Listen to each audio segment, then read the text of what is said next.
Released web series called Squid game, जिसका आज हम सीजन 3 एंड एपिसोड 1 एक्सप्लेन करने जा रहे हैं। और जैसा कि ये सीरीज बहुत ही ज्यादा न्यू है, काफी सारे लोगों को इसका इंतजार था, तो हम कोशिश करेंगे कि आज के आज ही सारे एपिसोड्स आप लोगों को प्रोवाइड कर दें। So now without wasting any time चलिए डायरेक्टली आते हैं इस कहानी की मेन स्टोरी लाइन की तरफ, जिसकी शुरुआत ठीक सीजन 2 के लास्ट एपिसोड नंबर 7 के बाद से ही कंटिन्यू होती है, जहां पर हम देख पाते हैं कि अभी सारे प्लेयर्स ने स्टाफ मेंबर्स पर हमला बोल दिया है। हर किसी के हाथ में गन है, लेकिन चोंगबे की गलती से इन्हें मैगजीन्स प्रोवाइड नहीं हुई और अब ये सभी मौत की कगार पर जूझ रहे थे। अब यहाँ पर पार्क योंग सॉन्ग, जो कि सोल्जर 11 के सामने खड़ा हो जाता है, वो अपनी मौत की भीख मांग रहा था। तो नंबर 11 कहती है कि अगर अपनी जान बचाना चाहते हो तो चुपचाप रहना और बेहोशी का नाटक करना। और जैसा कि ये सभी स्टाफ मेंबर्स उन प्लेयर्स को चूज किया करते थे जिनके बॉडी ऑर्गन्स अभी भी ताजा हों, जैसे कि किडनी, लीवर, हार्ट, आईज और जो भी ऐसे ऑर्गन्स जो कि ट्रांसप्लांट किए जा सके जल्द ही 3-4 घंटों में, तो उन्हें निकाल लिया करते थे। तो यहाँ पर उन्हें प्लेयर 246 पार्क के साथ भी कुछ ऐसा ही करना था, लेकिन नंबर 11 जो कि जानती थी कि पार्क की बेटी अकेली है, वो हॉस्पिटल में बीमार है, उसे इलाज की जरूरत है, इसलिए वो खुद ही इन क्रू मेंबर्स के साथ नाटक करना शुरू कर देती है और बोलती है कि तुम तो पहले भी मुझे अपनी टीम में मिलाना चाहते थे ना, तो आज फाइनली मैंने डिसाइड कर लिया है, अब आज से हम दोनों एक ही टीम का हिस्सा हैं, तुम मुझ पर विश्वास कर सकते हो। जिसके बाद नेक्स्ट सीन में हम लोग देख पाते हैं कि सारे गेम मैनेजर्स एक बड़े से बॉक्स, जैसे कि कॉफिन कहा जाता है, उसके अंदर सियोंग को लेकर आते हैं। वैसे तो इनका ओरिजिनल नाम IMDb पर सांग की यून है, लेकिन मैंने शुरू से ही सीजन 1 से इन्हें सियोंग ही बोला है, तो मैं आगे सियोंग ही कंटिन्यू करूंगा। मौजूदा प्लेयर्स उनकी हालत देख करके शॉक हो चुके थे। उन्हें लग रहा था कि वो भी मर गए होंगे, क्योंकि उन्होंने ही जंग की मुहिम को छिड़ा था, मगर पास आने पर पता लगता है कि वो इस वक्त सिर्फ बेहोश है, यानी कि मरे नहीं है। मीनवाइल सीन जुन्हो पर शिफ्ट होता है, जो कि शिप कैप्टन के साथ मिलकर के एक अच्छी खासी टीम लेकर के ड्रोन के साथ ये तहकीकात कर लेना चाहता था कि क्या आसपास के किसी आइलैंड पर वो पूरा स्क्विड गेम का माजरा चल रहा है या नहीं। लेकिन अभी तक इतने सारे आइलैंड्स को छान लेने के बावजूद भी उन्हें कोई कामयाबी हासिल नहीं हुई थी, और ऊपर से ड्रोन ऑपरेटर को भी शिप के कैप्टन ने रात में मार दिया था। सीन अगेन गेम में शिफ्ट होता है, जहां पर सियोंग की आंख खुलती है और वो ये जानकर हैरान होता है कि उसे क्यों नहीं जान से मारा गया। उसे तो जीना ही नहीं था, उसने अपने खास दोस्त जून को खो दिया और इस पूरी मुठभेड़ में करीब 35 लोग जान से मारे गए थे। और अब जैसा कि शो के रूल्स थे कि अगर प्लेयर्स की गिनती में कमी होगी तो फिर रुपयों की गिनती में बढ़ोतरी होगी, तो यहाँ पर गेम मैनेजर्स आकर उन सभी को उनकी जीती गई राशि के बारे में इंफॉर्मेशन देते हैं और बताते हैं कि अब अगर आप मेजोरिटी से वापस से वोट करना चाहें तो या तो ये गेम यही रुक सकता है या फिर आगे आप लोग कंटिन्यू कर सकते हैं, लेकिन आपके जीतने पर, यानी कि जो टीम वोट जीतेगी उसी के बेसिस पर डिसाइड होगा। इस वक्त फ्रंट मैन को कैप्टन का कॉल आता है और वो बताता है कि जुन्हो काफी मशक्कत से आपके आइलैंड को ढूंढने की कोशिश कर रहा है, जहाँ पर फ्रंट मैन उसे आदेश देता है कि इसे घुमाते रहो, हमारे आइलैंड तक पहुंचाना मत, जब तक 5 दिनों तक हमारा ये पूरा शो कंप्लीट हो नहीं जाता। VIPs बस कुछ ही देर में यहाँ पर आने वाले हैं और मैं कोई पंगा नहीं चाहता। वही मेन हॉल में वोटिंग की प्रक्रिया स्टार्ट हो जाती है, जहाँ पर उन्हें ये इंस्ट्रक्शंस दिए जाते हैं कि अगर मेजॉरिटी ऑफ पीपल गेम को कंटिन्यू करना चाहते हैं तो O दबाएं, और अगर नहीं खेलना चाहते तो X दबाएं। अब जो लोग पैसा लेकर के आपस में बांट करके यहाँ से चले जाना चाहते थे तो वो X पर क्लिक करते हैं, मगर जो लोग आगे जीत करके पूरा 456 बिलियन वॉन्ग जीतना चाहते थे तो वो आगे O बटन आकर के दबाते हैं। और अब पैसों का लालच उन्हें इस खेल में एक और नया टास्क करने पर मजबूर कर देता है, यानी कि O टीम जीत जाती है और X टीम हार जाती है। अब इस बार सीजन 3 में एक खास चीज और दिखाई गई है कि इसमें गेम में एक नहीं बल्कि 2 ब्लैक मैनेजर्स हैं, एक है फ्रंट मैन और एक है कैप्टन। फ्रंट मैन वो पर्सन है जिसने 2018 वाले स्क्विड गेम के खेल को जीता था और विनर भी बना था, जबकि कैप्टन इस बार सीजन 3 में नया रिक्रूट किया गया था ताकि कोई आगे मिस्टेक्स ना हो। वहीं पर हम सोल्जर्स को देख पाते हैं जो कि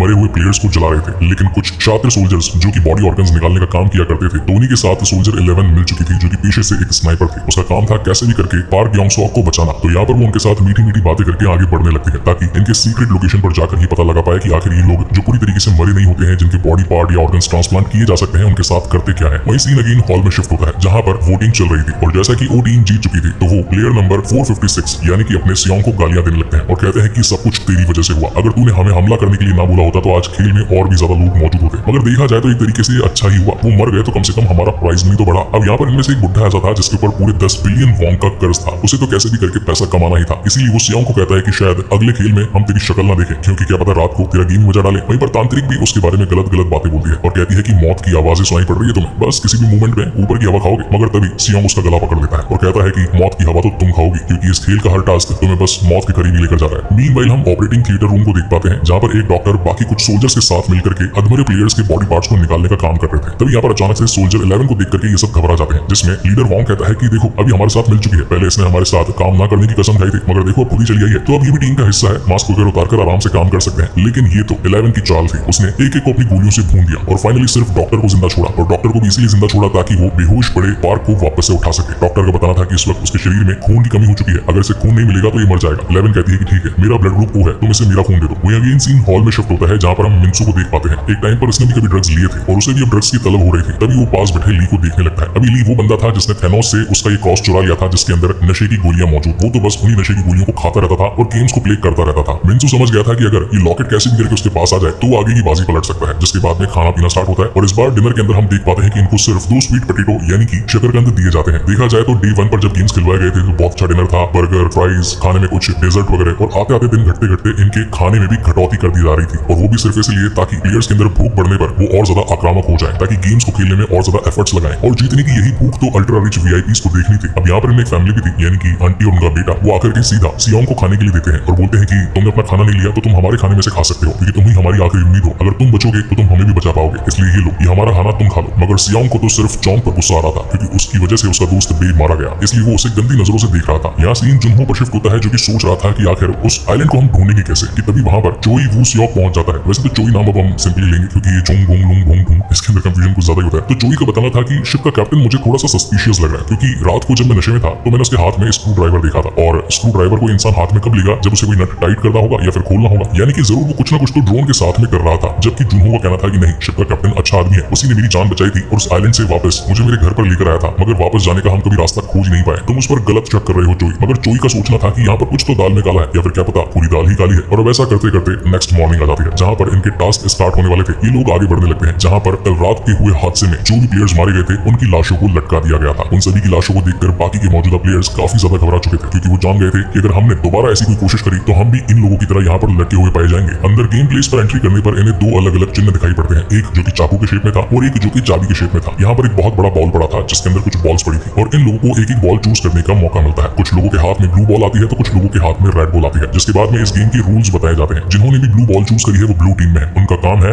रेड टीम से बचना। और अब इस खेल को और ज्यादा इंटरेस्टिंग बना देने के लिए रेड टीम वालों को दिया जाता है चाकू और ब्लू टीम वालों को दी जाती है एक कमरे की चाबी। गेम की टाइमिंग थी 30 मिनट। इन 30 मिनटों के अंदर रेड टीम को किसी एक ब्लू टीम वाले को खत्म करना पड़ेगा, नहीं तो रेड वाला एलिमिनेट हो जाएगा। जबकि ब्लू वालों का काम था कैसे भी करके पूरे 30 मिनटों तक उस रेड टीम से बच करके अलग अलग कमरों में छिपते जाना। अब यहाँ पर चाबियां भी सिर्फ एक टाइप की नहीं थी, तीन अलग अलग टाइप की थी, जो की थी सर्कल, ट्रायंगल और स्क्वायर। अब जहाँ एक तरफ जुनहो नेक्स्ट डे अलग अलग आइलैंड्स पर जाने की फिराक में था, बाकी एक नए ड्रोन ऑपरेटर के साथ में, मगर चोई वहां आने से मना कर देता है, क्योंकि उसका कहना था कि ये जो कैप्टन है शिप का, ये जरूर कुछ तो झोल झाल आदमी है, मुझे यहाँ पर थोड़ी सीआईडी क्री करने दो। वहीं दूसरी तरफ हम देख पाते हैं कि खेल स्टार्ट हो जाता है, मगर खेल स्टार्ट होने से पहले इन्हें एक और इन्फॉर्मेशन दी जाती है कि आप चाहें तो अपनी रेड टीम को बदलकर ब्लू में या फिर ब्लू को बदलकर रेड में आ सकते हैं, मगर ये आपसी समझौता सिर्फ 5 मिनटों में करना होगा। अब कुछ लोग जो कि ये सोचते थे कि मैं कमरों के पीछे छिपकर बच जाऊंगा तो वो ब्लू में आ जाते हैं, जबकि कुछ लोग जो कि जानते थे कि हमारा काम मारना है और मारने से हम रुकेंगे नहीं, तो वो रेड टीम में आ जाते हैं। यहाँ पर एक कपल भी था जिनके अंदर थी चुंगली और म्यूंगी। अब ये लोग पास में प्यार करते थे और चुंगली जिसकी वजह से प्रेग्नेंट हुई थी वो म्यूंगी ही था, मगर गेम में ये बात किसी को भी पता नहीं थी। तो ये लोग आपस में अपने कपड़े बदल लेते हैं, जहाँ पर म्यूंगी कहता है कि मैं किसी न किसी का मर्डर करके तुम्हारे तक पहुंच जाऊंगा, बस तुम मेरा इंतजार करना। वहीं पर माँ बेटी भी सोचने लगते हैं और ये लोग भी अपने कपड़े चेंज कर लेते हैं, जिसके बाद ही खतरनाक खेल शुरू हो जाता है। इन्हें मिलते हैं सिर्फ 30 मिनट्स और यहाँ पर इनका काम था कैसे भी करके उन कमरों में जाकर के छिप जाना जिनकी चाबी इनके पास में है। वहीं दूसरी तरफ एंट्री करते हैं रेड टीम वाले, जिनके हाथ में था चाकू, जो कि तैयार थे उस एक पर्सन को एलिमिनेट करने के लिए जो कि खुद इनके एलिमिनेशन से बचने की चाबी थी। और इसी तगड़े सस्पेंस के साथ ये शानदार एपिसोड यहीं पर खत्म होता है। इसका नेक्स्ट एपिसोड जल्द ही आने वाला है, सो तब तक के लिए keep watching and stay safe. Thank you so much guys for watching this video. मिलते हैं अगले वीडियो में। स्क्विड गेम सीजन 3 एपिसोड 2, जिसकी शुरुआत ऑपरेटिंग थिएटर रूम से होती है, जहां पर इस वक्त प्लेयर 11 ने डॉक्टर के साथ मिलकर अपने हमदर्दी के दोस्त पार्क को जिंदा करवा दिया था, मतलब कि होश में ला दिया था, और फिर कहीं उसी का भांडा ना फूट जाए इसलिए डॉक्टर को जान से मार दिया था। वहीं पर हम उस टास्क वाली जगह को देख पाते हैं, जहां पर इस वक्त ब्लू टीम ऑलरेडी पहले जाकर के छिप चुकी थी और अब रेड टीम एक एक करके अंदर आती है और अब ढूंढने लगती है हर उस कमरे को जिसके अंदर प्लेयर्स छुपे होंगे, और फिर रेड टीम वालों को अपने आप को एलिमिनेशन से बचाने के लिए किसी एक ब्लू वाले को मारना था। अब बेसिकली यहाँ पर म्यूंगी जो कि अपनी वाइफ और बच्ची को बचाने के लिए बस एक कत्ल करना चाहता था, लेकिन अगर वो अकेला होता और ब्लू टीम के कमरों में ब्लू वाले ज्यादा होते तो शायद वो जीत नहीं पाता, इसलिए वो नशेड़ी ली के साथ में दोस्ती कर लेता है। नशेड़ी ली भी 2-3 नशे की गोलियां खा लेता है और बोलता है कि म्यूंगी आज तो हम बजाएंगे सबकी पोंगी, चल आजा, करते हैं ढेर सारे कत्ल। और अब ये लोग मिलकर के कूद पड़ते हैं उन ब्लू टीम वालों पर और उनका शिकार करने लगते हैं। हर कमरे में जा जाकर भाग भाग कर ढूंढने लगते हैं कि आखिर कौन कहां पर होगा। वहीं तांत्रिक मैया जो कि चला रही थी अपने शैतान की गैया, तो बेसिकली उसका कहना था कि मेरे पास 2 दुनियाओं की ताकत है और वही मुझे रास्ता बताती है, अगर तुम लोगों को मेरे साथ आना है तो आ जाओ, वरना यहीं पर मारे जाओ। कुछ 5 अंधविश्वासी ये सोचते थे कि तांत्रिक मैया जो कि पार करा देगी नैया तो हम चल जाते हैं इसी के सैया। क्या बातें तो राइम हो गई, मगर सच बताऊं तो तांत्रिक मैया को कुछ भी नहीं आता था, वो सिर्फ लोगों का फुद्दू काट रहे थे। मीनवाइल यहाँ पर और भी जो ब्लू टीम वाले लोग थे उनके पास में जो चाबियां थी वो अलग अलग डोर्स में ट्राई करते हैं, लेकिन डोर्स भी 3 अलग अलग टाइप के थे, सर्कल, ट्रायंगल और स्क्वायर। तो किसी की फिट हो रही थी, किसी की फिट नहीं हो रही थी, और इसी चक्कर में जो कोई भी रेड टीम के सामने आ जाता तो वो मारा जाता। मीनवाइल हम स्टार्टिंग वाले ट्रायो को देख पाते हैं। ट्रायो का मतलब होता है जहाँ 3 लोग होते हैं, तो एक जो कि ट्रांसजेंडर थी, दूसरी वो आंटी जी बुड्ढी और तीसरी वो प्रेग्नेंट लड़की, ये तीनों ही टीम अप कर लेते हैं और अपनी अपनी चाबियों से आगे के दरवाजे खोल करके वहां से भागने की कोशिश करते हैं। मीनवाइल यहाँ सीन शिफ्ट होता है सियोंग पर, जो कि सिर्फ चोंग को जान से मारना चाहता था, क्योंकि उसकी वजह से उसका दोस्त बे मारा गया था। लेकिन यहाँ पर उसी हेयर स्टाइल वाला दूसरा प्लेयर मौजूद था जिसका नंबर था 197 और जिसे वो ढूंढ रहा था उसका नंबर था 388, यानी कि वो प्लेयर बच करके कहीं और ही निकल गया था। यहाँ पर अगेन इनके बीच में चीज शुरू होता है। वहीं दूसरी तरफ हम म्यूंगी और नशेड़ी को देख पाते हैं। अब गेम के रूल्स ये थे कि एक रेड वाले को एक ब्लू वाले को जान से मारना होगा, लेकिन अगर म्यूंगी किसी को मार नहीं पाया तो फिर नशेड़ी तो बाद में उसका साथ ही छोड़ देगा, एक कत्ल कर जाने के बाद वो तो निकल जाएगा। तो यहाँ पर म्यूंगी का साथ देगा कौन, इसलिए ये लोग डिसाइड करते हैं कि ये 2 खून करेंगे मगर साथ साथ, यानी कि एक जने में पहले दोनों एक साथ चाकू घोपेंगे, यानी कि आधा खून वो हुआ और फिर आधा खून बाद में करेंगे दोनों मिलकर के, तो दोनों का 1-1 = 2 हो जाएगा। और दोनों एलिमिनेट होने से बच जाएंगे। तो ऐसा करके जहाँ पर इनका ये डिसाइडेशन चल रहा था, वहीं दूसरी तरफ इन ट्रायो पर खतरा मंडरा रहा था, क्योंकि एक पर्सन वहाँ पर चाकू लेकर पहुंच गया था। लेकिन यहाँ पर ट्रांसजेंडर अपनी पूरी ताकत लगा देती है और उसके साथ अच्छी खासी फाइट करती है, और अगेन ये लोग कैसे तैसे वहाँ से बच करके भाग जाते हैं। वहीं पर बाकी अलग अलग प्लेयर्स पर भी सीन शिफ्ट होता रहता है। नाम मुझे एक्जैक्टली याद नहीं आ रहा है, क्योंकि पिछले 3 साल से सीरीज चल रही है, तो आप लोग विजुअलाइजेशन से पता लगा सकते हैं कि किस वक्त कौन सा पर्सन कहाँ किसके पीछे लगा हुआ है, कौन बच रहा है। बाकी कंक्लूजन तो एक्सप्लेनेशन में एट द एंड आप लोगों को मिलेगा ही। वही भागते भगाते यहाँ पर सियोंग को मिल जाता है उसका दुश्मन चोंग, वो पड़ जाता है उसके पीछे। अब यहाँ होता यह है कि इन दोनों के बीच में जो फाइट होती है, उसमें चोंग बताना शुरू करता है कि मैंने आप लोगों से झूठ बोला था कि मैं आर्मी में था, मैंने सिर्फ आप लोगों का विश्वास जीतने के लिए और एक अच्छा ग्रुप बनाने के लिए झूठ कहा था। मुझे कोई गन चलानी आती नहीं थी, लेकिन आप लोगों ने जब मुझे गन के लिए बुलाया तो होशियारी दिखाने के लिए मैं चला तो आया, लेकिन मुझे लड़ाई का कोई नॉलेज नहीं था, इसी वजह से मैं घबरा गया। और जब सेकंड राउंड में मुझे मैगजीन्स के साथ बुलाया गया तो मेरी फट गई, मैं आ नहीं पाया, मुझे माफ करना। तो सियोंग को लगने लगता है कि हाँ यार शायद सच बोल रहा है, इसमें इसकी कोई गलती नहीं, इसलिए वहां से जाने ही वाला था कि तभी चोंग उस पर बैकफायर कर देता है, यानी कि पीछे से हमला कर देता है। इन दोनों के बीच में अगेन गुत्थम गुत्ती हो जाती है और फाइनली सियोंग उसे जान से मार ही डालता है। वहीं दूसरी तरफ सीन शिफ्ट होता है इसी ट्रायो पर, जो कि एक खास कमरे में चीते बैठे थे। इसी वक्त एक दिक्कत और आ जाती है, चुंगली को लेबर पेन होना स्टार्ट हो जाता है। बूढ़ी आंटी कहती है कि तुम्हें तो बच्चा होने वाला है, हमें कैसे भी करके इस बच्चे की डिलीवरी यहीं करनी होगी। तो यहाँ पर वो लोग इस कमरे को बंद करके एक जैकेट लगा करके कैसे तैसे चुंगली की डिलीवरी करवाते हैं, और इस खतरनाक खेल में एक बच्ची का जन्म होता है। लेकिन तभी यहाँ पर माँ बेटी वाला बेटा पहुंच जाता है और कहता है कि माँ मुझे आपको जान से बचाना है, इस खेल में आपको यहाँ से लेकर के निकलना है, तो मुझे इस चुंगली की हत्या करनी पड़ेगी। लेकिन एक माँ जो कि ऐसा कुकर्म करते हुए अपने बेटे को देख नहीं सकती थी, इसलिए वो खुद ही अपने बेटे की जान ले लेती है। So it was a very sad moment, जहाँ पर ये लोग साथ जीने मरने की कसम खा रहे थे। इस गेम ने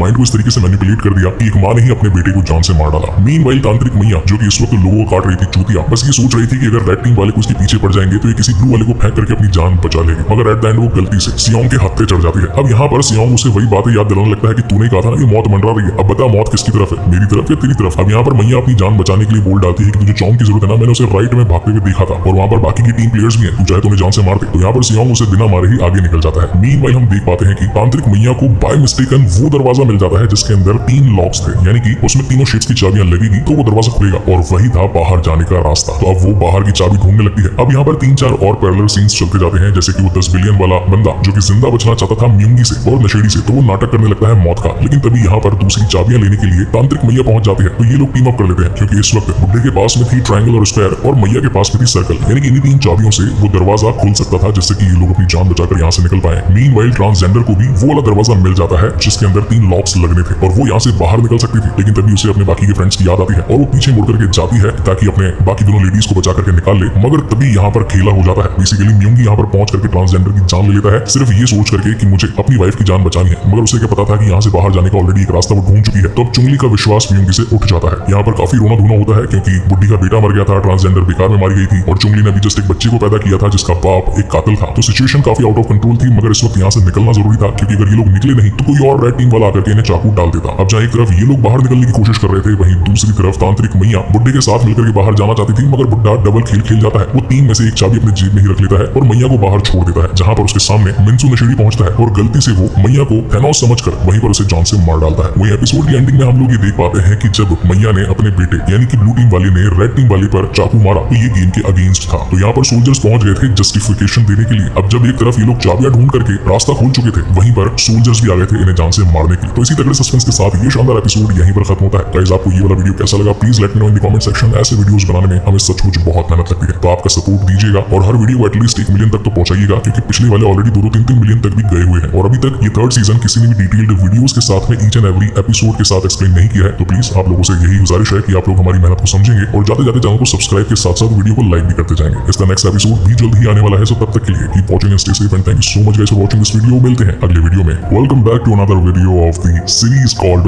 स्क्विड गेम, जहां आज हम इसके सीजन 3 में एपिसोड 3 के बारे में बात करने जाने वाले हैं। एंड आई होप कि आपने इसके सीजन 3 वाले एपिसोड 1 एंड 2 को देख लिया होगा, और अगर नहीं भी देखा होगा तो एज यूजुअल हमेशा की ही तरह इस वीडियो के डिस्क्रिप्शन में उन वाले वीडियोस का लिंक मिल जाएगा, तो जाकर चेकआउट करना बिल्कुल मत भूलिएगा। So now without wasting any time चलिए डायरेक्टली आते हैं इस कहानी की मेन स्टोरी लाइन की तरफ। कहानी वहीं से ही शुरू होती है जहां पर माजी के बेटे को कुछ पिंक सोल्जर्स ने गोलियों से भून दिया था। लेकिन तभी हम देख पाते हैं कि गेम भी खत्म हो चुका था और बाकी जो दरवाजा खोलकर वो लोग आगे निकल गए थे तो वो बच गए थे। लेकिन तभी एक रेड टीम वाला बाकी पिंक सोल्जर्स पर हमला बोल देता है, लेकिन तभी उसकी पार्टनर मिलकर उसे बचा लेती है। अभी लोग अपना फेस रिवील करते हैं। यूजुअली अभी तक जो 1st, 2nd और 3rd के पिछले एपिसोड्स थे उनमें हमने कभी भी इन पिंक सोल्जर्स का इन द गेम फेस पे से मास्क उतरता देखा नहीं था। तो इस बार ये जो हमें दिखाए गए थे ये कोई सोल्जर्स नहीं थे, बल्कि ये थे अल्ट्रा रिच लोग जिनका नाम था चाइनीज, तो अपन रख लेते हैं चुंग फुंग लुंग ब्रुंग, मतलब अपने हिसाब से एडजस्ट कर दिया मैंने, क्योंकि IMDb और विकिपीडिया पर मैं इनके नाम फाइंड आउट कर नहीं पाया था। तो बेसिकली हम लोगों ने सोचा कि अगर गेम में पैसा लगा ही रहे हैं तो क्यों ना उसको खुद एक बार खेल कर देखा जाए और शिकार किया जाए तो कैसा मजा आएगा। और जैसा कि गेम खत्म हो चला था तो सभी लोग मेन हॉल में आ चुके थे। अब यहाँ पर जो मिन्सू था उसके हाथ में था थैनोस का लॉकेट जिसके अंदर पड़ी थी कुछ ऐसी पिल्स जिसे खाते ही दिमाग चक्कर बनना हो जाया करता था। तो नशेड़ी ली आकर उससे वो मांगने लगता है मगर मिन्सू देता नहीं। तो उनके बीच में झगड़ा हो जाता है कि तभी पिंक सोल्जर्स आकर इन लोगों को शांत करवाते हैं और बोलते हैं कि इस हॉल में प्लेयर्स की जान की रक्षा करने का काम हमारा है, अगर कुछ किया तुमने तो भी तुम्हें ठोक देंगे। इन बिटवीन जितने भी प्लेयर्स थे सभी ज्यादा डरे हुए थे क्योंकि किसी भी कुछ समझ नहीं आ रहा था कि क्या नेक्स्ट गेम खेलनी भी चाहिए या नहीं, क्योंकि आए दिन टास्क और ज्यादा खतरनाक होते जा रहे थे। मीनवाइल हम प्लेयर 11 और इसी के साथ में प्लेयर 246 को देख पाते हैं जो कि छिप करके अपनी जान बचाकर उन सभी से यानी कि इस आइलैंड से भी बाहर चले जाना चाहते थे, मगर अकेला ऐसा कर पाना मुश्किल था क्योंकि हर वक्त गश्त लगाते बाकी पहरेदार इन्हें कभी भी फारिग कर सकते थे। वहीं पर सीन शिफ्ट होता है न्यू बॉर्न बेबी की तरफ जिसे कि चुंगली ने पैदा किया था। इसे बूढ़ी आंटी काफी अच्छे तरीके से संभालती है। बच्चा रोने लगता है तो आंटी जी कहती है कि इस बच्चे को भूख लगी है चुंगली, इसे अपना दूध पिला दो। अब चुंगली उस बच्ची को दूध पिलाने लगती है ताकि सब कुछ शांत हो जाए। दूर खड़ा म्यूंगी ये सब कुछ देख रहा था मगर आगे आड़े नहीं आता क्योंकि वो जानता था कि बाकी के प्लेयर्स को उसकी सच्चाई मालूम नहीं है। कि तभी वहां पर पिंक सोल्जर्स पहुंच जाते हैं और बताते हैं कि लास्ट गेम में ऑलमोस्ट 32 लोग मारे गए हैं और मारे गए लोगों की राशि अब आपको मिलती है। अब इस गेम को आगे खेलना है या नहीं खेलना उसके लिए वोटिंग होगी। अब जहाँ एक तरफ इनकी वोटिंग का प्रोसेस स्टार्ट होने वाला था वहीं पर हम फुंग चुंग लुंग फुडुंग को देख पाते हैं जो कि इस वक्त सोच रहे थे कि आखिर नेक्स्ट गेम होने के वाला है क्योंकि इन वीआईपीज के लिए ये सारी चीजें राज रखी जाती थी ताकि एक्साइटमेंट का माहौल कायम रहे। वहीं दूसरी तरफ चुनहो के पास में चोई का फोन आता है और वो बताता है कि यार मैंने अपने एक लोकल फ्रेंड के साथ यहाँ मार्केट में थोड़ी तफरी मारी और ये मालूम चला कि कैप्टन तो यहाँ पर आता जाता ही नहीं, इस नाम का तो कोई शख्स भी नहीं और ये बोट भी यहाँ पर नहीं आती जाती, तो फिर आखिर ये मछली लाता कहाँ से है, बेचता किसको है और अचानक से कैसे आ गया। यानी कि ये एक प्लान्ड पर्सन है जो कि तुम्हें धोखा दे रहा है। मगर जुनहो का कहना था कि नहीं यार इसने तो मुझे बचाया है, या आखिर मेरे साथ धोखा कैसे कर सकता है। अब तुम भी मेरी बात मानो और फटाफट से बोट पर आ जाओ, फालतू टाइम वेस्ट मत करो। जबकि चोई कहता है कि नहीं मुझे थोड़ी सी और सीआईडी करने दे मेरे भाई, मुझे तो लग रहा है कि यही वो कैप्टन है जो कि हमें उस आइलैंड तक पहुंचने से रोक रहा है। जब तक इस बात का मैं प्रूफ नहीं निकाल लेता तब तक मैं वापस नहीं आऊंगा। यहाँ आगे इन चुंगफुंग लुंग फुडुंग के साथ में फ्रंटमैन बैठा हुआ था और ये स्ट्रेटेजाइज करवा रहा था कि देखिए आपने जिन लोगों पर अपना पैसा लगाया है आपको उतना दुगना मजा दिलवाना मेरा काम है। और वैसे भी इस बार की वोटिंग में ओ वाले लोग ज्यादा है, एक्स वाले कम है, यानी कि अगेन गेम को खेलने के लिए लोग मान जाएंगे। देन यहाँ पर वोटिंग प्रक्रिया स्टार्ट होती है और एज यूजुअल जैसा कि ओ वाले ज्यादा थे तो सभी लोग गेम को खेलने के लिए अपने वोट्स डाल रहे थे। इस गलत काम को होता देख बुढ़ी आंटी बीच में आ जाती है और कहती है कि क्या तुम लोगों में इंसानियत भी है या नहीं, अगर हम सब लोग मिलकर के मना कर देते हैं ये वोटिंग यही खत्म हो जाएगी और जितना पैसा अभी तक बाकी प्लेयर्स के मरने पर हम लोगों को मिला है उतना हम आपस में बांट कर यहाँ से जा सकते हैं। और अगर तुम्हें ये भी कम पड़े तो मेरे पास जितनी भी राशि है मेरा पर्सनल घर दुकान जायदाद वो भी मैं तुम्हें बांट दूंगी क्योंकि मेरे पास अब जीने के लिए कुछ बचा ही नहीं है, ना मेरे पास मेरे पति है ना मेरे पास मेरा बेटा है और वैसे भी मैं अपनी जिंदगी जी चुकी हूँ इसलिए मैं जीना नहीं चाहती। मगर मैं बस तुमसे गुजारिश करती हूँ कि इस खेल को यही रोक दो क्योंकि अब इस खेल में एक नन्ही जान भी शामिल है। अगर तुम लोगों ने आगे खेलने के लिए हाथ बढ़ाया तो ये नन्ही जान जो कि यही पैदा हुई है वो यही मर जाएगी। जरा इस नई माँ के बारे में तो कुछ सोचो। मगर वहाँ मौजूदा प्लेयर जो कि ऑलरेडी कर्जे तले दबे हुए थे, हर किसी के माथे पर हजारों लाखों करोड़ तक का कर्ज था जो कि वो लोग चुटकियों में खत्म करवा लेना चाहते थे। इसी वजह से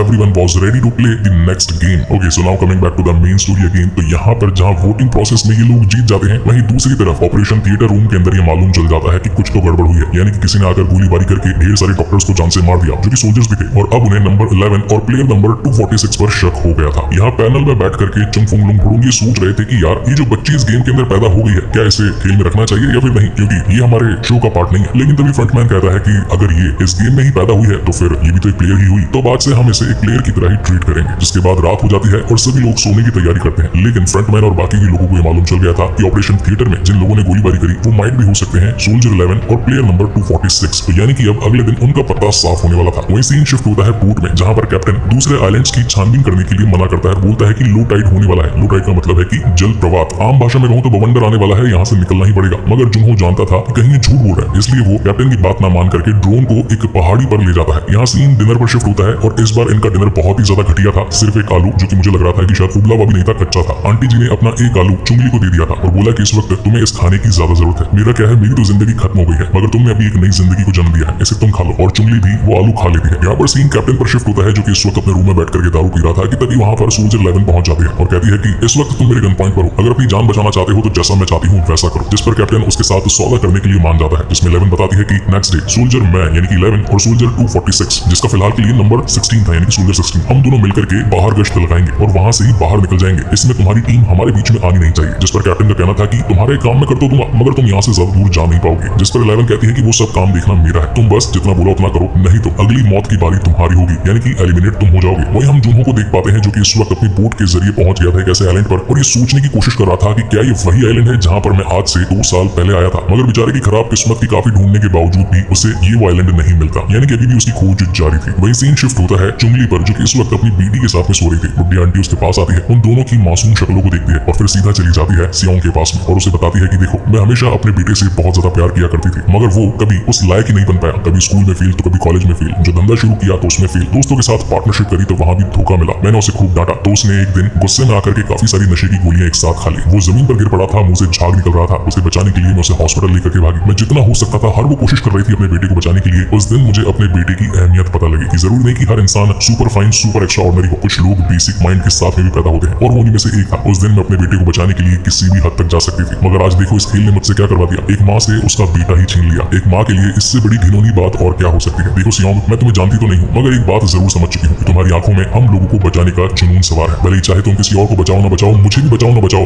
मगर उस चुंगली और उसकी छोटी बेटी जो भी पैदा हुई है, मुझसे ये वादा करो कि तुम उन्हें जरूर बचाओगे। उन्हें अभी और भी जिंदगी जीनी है, उनके पास काफी वक्त है। जहाँ पर सियोंग आंटी जी से वादा करता है कि हाँ मैं आपकी ये कसम जरूर निभाऊंगा। वही रात को हम चूई को देखते हैं जो कि चोरी से शिप के कैप्टन के घर पर अपने दोस्त के साथ पहुंच चुका था। वो बोलता है कि मैं इसके घर में घुस रहा हूँ, मुझे थोड़ी तहकीकात करनी है कि क्या ये सचमुच उन स्क्विड गेम के लोगों से मिला हुआ है या नहीं। तो यहीं पर रुकना, पहरेदारी देना और अगर कोई आए तो मुझे इन्फॉर्म कर देना। जिसके बाद वो घर में घुसता है, लेकिन तभी वहाँ कुत्ता आ जाता है। अब कुत्ता उस पर झपट पड़ता, लेकिन अपने बीच बचाव के लिए चोई उस कुत्ते को गोली मार देता है। जिसके बाद वो घर में एंट्री करता है कैप्टन के खिलाफ छानबीन करने के लिए। मीनवाइल सीन सोल्जर्स पर शिफ्ट होता है, जहाँ पर नंबर 11 को नेक्स्ट डे बोट को शुरू करने के लिए चाबी मिल गई थी, यानी कि फ्रंटमैन उसे भगाना चाहता था। अब यहाँ पर कहानी में 2-3 मोटे-मोटे चूतिया पे किए गए हैं स्टोरी को स्ट्रेच करने के लिए और एपिसोड की लेंथ बढ़ाने के लिए। ऐसा क्यों है वो मैं आपको इस एपिसोड के एंड में एक्सप्लेन करूंगा। देन यहाँ सीन शिफ्ट होता है नेक्स्ट डे और अब नेक्स्ट टास्क के लिए ये लोग मेन हॉल में पहुंच चुके थे, मगर इस बार खाली हाथ नहीं बल्कि कॉफिन के साथ आए थे। हर कोई सोच रहा था कि कॉफिन तो तब आता है जब या तो किसी की डेड बॉडी लानी हो या ले जानी हो, तो फिर कॉफिन क्यों आया है। जहाँ पर इन्हें पता चलता है कि रात को बूढ़ी आंटी ने इस खेल से तंग होकर अपनी किस्मत से हार जाना बेहतर समझा, यानी कि उन्होंने अपनी खुद की आत्महत्या कर ली थी। इस बात को देखकर कि सियोंग पूरी तरीके से टूट चुका था। वही सीन कैप्टन के घर पर शिफ्ट होता है, जहाँ पर चोई को उस ताकची खेलने वाले की फोटो और कैप्टन की फोटो साथ दिखाई पड़ती है, यानी कि एक मोमेंट पर ये दोस्त हुआ करते थे। अब अगर आपको ताकची खेलने वाला बंदा याद होगा तो वो सीजन 1 एंड सीजन 2 के अंदर रेलवे स्टेशन पर लोगों को चाटे मारकर लाख-लाख रुपए दिया करता था। अब यहाँ पर चोई को समझ में आ चुका था कि ये खेल सचमुच में होते हैं। अल्ट्रा रिच लोग सचमुच एग्जिस्ट करते हैं जो कि जानलेवा खेल खिलवा करके खुद का मनोरंजन करते हैं। मुझे कैसे भी करके जुनहो तक ये इन्फॉर्मेशन पहुंचानी ही होगी। लेकिन तभी वहां पर पुलिस पहुंच जाती है और उसे कैद करके साथ में ले जाती है, मगर जाने से पहले उसने ये देख लिया था जहाँ कुत्ता बांधा हुआ था, उस बांधे हुए कुत्ते के घर के नीचे एक छोटा सा पॉट पड़ा था जिसमें ढेर सारा पैसा इंक्लूडिंग स्क्विड गेम के सोल्जर्स की ड्रेस पड़ी थी और ये एक बहुत बड़ा सबूत होने वाला था उन सभी का पर्दाफाश करने के लिए। देन यहाँ पर सीन शिफ्ट होता है सीधा गेमिंग जोन पर, जहाँ पर चलते चलाते सारे प्लेयर्स नेक्स्ट टास्क के लिए मौजूद होने वाले थे। यहाँ पर सियोंग जो की बच्ची के लिए कसम खा चुका था आंटी जी से, तो वो चुंगली को बोलता है कि तुम काफी जख्मी लग रही हो, पैर की हड्डी टूटी हुई है, अगर सीढ़ियों में चढ़ने में प्रॉब्लम हुई है, गिर गई तो बच्चे को लग सकती है, ये बच्चा मुझे दे दो, मुझ पर विश्वास कर सकती हो। तो चुंगली ये सोच करके बच्चा सियोंग के हाथ में दे देती है, जहाँ पर चुंग फुंग लुंग भुडुंग ये डिसाइड करते हैं कि कैसा रहेगा अगर ताव इस छोटी सी बच्ची पर भी लगाया जाए तो, यानी कि इस बच्ची के साथ में भी खेल खिलवाने चाहिए, तब जाकर के गेम में और ज्यादा मजा आएगा। यहाँ पर हम इन अमीरों की बर्बरता को देख सकते हैं कि उन्हें एक 2 दिन की बच्ची पर भी तरस नहीं आ रहा। अब इसमें से जो लुंड नाम का वीआईपी प्लेयर था वो हमेशा नशे में चूर रहता था, इसलिए मैंने उसका नाम भी लुंड रखा। उसका कहना था कि हाँ बच्ची को खेल खेलना तो चाहिए, लेकिन बच्चे की बाजी लगेगी किस पे, या तो प्लेयर 456 पर या फिर उसकी माँ 222 पर। जहाँ पर चुंग भुडुंग और बाकी भूंग बोलते हैं कि ये तो वक्त ही बताएगा क्योंकि आने वाला खेल इनके दिमाग के तोते उड़ाने वाला है। और लिटरली ये गेम था भी बड़ा जोरदार। जैसे कि लास्ट वाले सीजन 1 के अंदर चुटकते कांचों पर गरीबों को उड़वाया जा रहा था, तो वैसा ही इस बार एक ट्रेन ट्रैक बना दिया गया था और रेड लाइट ग्रीन लाइट वाली लड़की का बॉयफ्रेंड भी यहाँ पर खड़ा था, यानी कि 2 पुतले आमने सामने मौजूद थे रस्सी को दबाने के लिए इन गरीबों को। और फिर इस खतरनाक गेम की शुरुआत होती है, जहाँ पर रस्सी बहुत ही जोर जोर से घूमने लगती है। इनका काम था कूद कूद कर आगे बढ़ना, लेकिन अगर पैर हल्का सा भी ट्विस्ट हुआ तो सीधा 12 मंजिल नीचे जाकर के गिरोगे। अब ऐसा करते करते ये लोग आगे खेल खेलना शुरू करते हैं। अब यहाँ पर एक मोमेंट के लिए सियोंग चुंगली को कहता है कि तुम यहाँ से आगे कैसे बढ़ोगी, क्योंकि तुम्हारे पैर की हड्डी टूटी हुई है। मैं काम करता हूँ, पहले मैं जाता हूँ बच्ची को गोद में लेकर के वहाँ बच्ची को छोड़ता हूँ, फिर तुम्हें आता हूँ लेने के लिए ताकि तुम्हारी जान बचाई जा सके। अब यहाँ पर झांसी की रानी की तरह अपने बच्चे को कांधे पर लगा करके जंग लड़ने वाली कहानी तो आपको याद होगी, तो वैसा ही कुछ सीन यहाँ पर सियोंग भी कर देता है। वो बच्ची को बांधता है और सीधा तैयार हो जाता है इस खेल को जीतने के लिए। मीनवाइल यहाँ मिन्सू नशेड़ी को एक ट्रैप में फंसाता है, बोलता है कि तुझे ये लॉकेट चाहिए था ना थैनोस का जिसके अंदर नशे की गोली है, वो मेरे पास है, मगर उसके लिए तुझे आगे तक जाना पड़ेगा। नशेड़ी उसे खूब गालियां देता है, मगर नशा तो उसे चाहिए था, तो इसीलिए वो कूद पड़ता है सीधे ट्रैक पर, मगर घूमती रस्सी उसे घुमाकर नीचे फेंक देती है। और यहीं से ही ये जानलेवा खेल शुरू हो जाता है, जहाँ पर सियोंग अपनी बिना जान की परवाह किए बच्ची को कांधे पर लगाकर कूद कूद कर रस्सी से बच कर टूटे हुए ट्रैक से भी उसे फांद कर आगे सीधा पहुंचकर गेम क्लियर कर देता है। इन सभी के पास में सिर्फ 20 मिनट थे इस पूरे खेल को क्लियर करने के लिए। इसके बाद में एक दूसरा बंदा भी अपनी जान की बाजी लगाकर धीरे धीरे कूदता फांदता सीधा पहुंच जाता है दूसरी तरफ, लेकिन यहाँ पर वो एक चोटाई कर देता है। अब आगे आने वाले हर प्लेयर को वो धक्का दे रहा था और उसका रीजन था कि अगर अगले टास्क में सिर्फ 2 ही लोग पहुंचेंगे और अगर दोनों मना कर देंगे कि गेम नहीं खेलना तो आधे आधे पैसे बांट करके जा सकते हैं। इसीलिए वो हर किसी को मौत के घाट उतार रहा था, जहाँ पर सभी लोग रस्सी से टकराकर और बाकी कूदते कूदते नीचे गिर रहे थे। और इसी तगड़े सस्पेंस के साथ एपिसोड यहीं खत्म होता है। अब मैंने आपको बीच में बोला था कि यहाँ शो में स्ट्रेच की जा रही है स्टोरी को, तो उसका रीजन ये था कि अगर फ्रंटमैन अपने बाकी लोगों के साथ में सोल्जर्स को हमेशा के लिए पकड़ सकता है या फिर नदी में आगे जाने का रास्ता भी उन सोल्जर्स को नहीं मिलेगा तट तक पहुंचने का, तो फिर आखिर चाबी देने का रीजन ही क्या था जो उसने सोल्जर 11 को खाने की प्लेट में एक चाबी सर्व करी। अब ऐसा एक इंसिडेंट्स नहीं है, ऐसे काफी और भी सारे इंसिडेंट्स हैं जो कि मैं आगे आने वाले एपिसोड्स में स्टेप बाय स्टेप एक्सप्लेन करता रहूंगा। सो गाइस, आपको ये